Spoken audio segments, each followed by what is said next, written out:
Bonjour à toutes et à tous et bienvenue dans Bio. Aujourd'hui, nous évoquons ensemble une notion très importante en écologie fondamentale qui est la niche écologique. On appelle niche écologique la place et le rôle qu'occupe un être vivant dans un écosystème. La niche écologique d'un être vivant peut notamment être définie par 3 dimensions. Sa dimension spatiale, sa dimension trophique et sa dimension temporelle. La dimension spatiale, tout d'abord, correspond au lieu occupé au moins à un moment de sa vie par l'être vivant. Et il en existe plusieurs types. On appelle l'aire vitale l'ensemble des lieux occupés au moins un moment par un être vivant tout au long de sa vie. Par exemple, l'ensemble des lieux parcourus et habités par un oiseau migrateur, y compris son couloir de migration. On appelle domaine vital un lieu occupé à un moment de sa vie ou de l'année par un être vivant. Par exemple, le lieu où ce même oiseau va nicher pour faire son nid et pondre ses œufs. Enfin, on appelle territoire le lieu qui est défendu par un être vivant pour son habitat ou sa nourriture.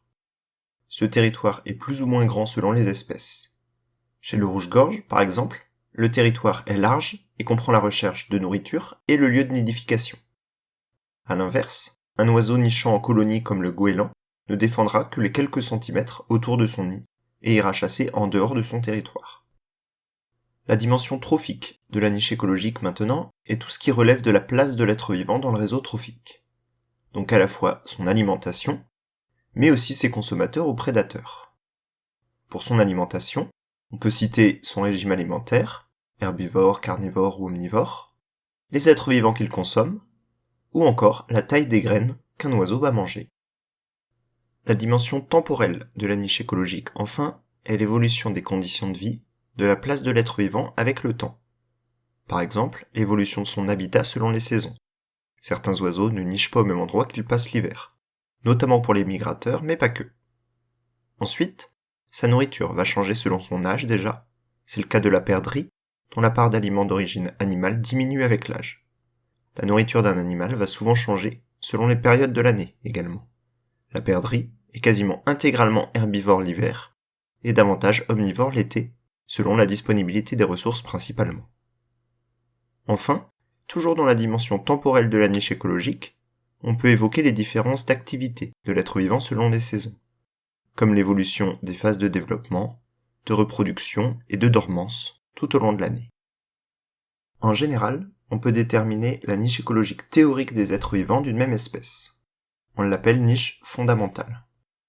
On sait qu'en général, les mésanges bleus mangent des arthropodes comme des araignées, des lombrics ou des chenilles, ainsi que des baies et des graines.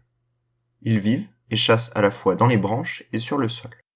Mais bien souvent, les conditions de vie dans l'écosystème forcent les êtres vivants à modifier ou adapter cette niche écologique, en cas de manque de ressources ou de compétition avec d'autres êtres vivants par exemple. Dans ce cas, on parle d'une niche écologique réalisée. Si on reprend l'exemple de la mésange bleue, si d'autres oiseaux, par exemple une population de rouge-gorge sont présents sur le même domaine vital, cherchent les mêmes aliments et nichent aux mêmes endroits, cela force les mésanges de l'écosystème à s'adapter. Par exemple, en se focalisant sur la nourriture non mangée par l'autre espèce, ou en se nourrissant ailleurs, sur des branches plus hautes par exemple, pour éviter cette compétition. La niche écologique de cette population de mésanges bleus est donc modifiée. C'est sa niche écologique réalisée, plus restreinte que la niche écologique fondamentale, donc théorique, de l'espèce.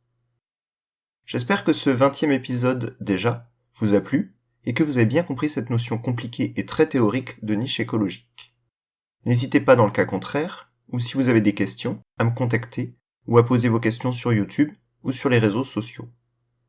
La semaine prochaine, nous parlerons de l'allocation énergétique, c'est-à-dire des choix que doivent faire des êtres vivants dans l'utilisation de leur énergie pour telle ou telle tâche. Bonne semaine, et à bientôt dans Bio.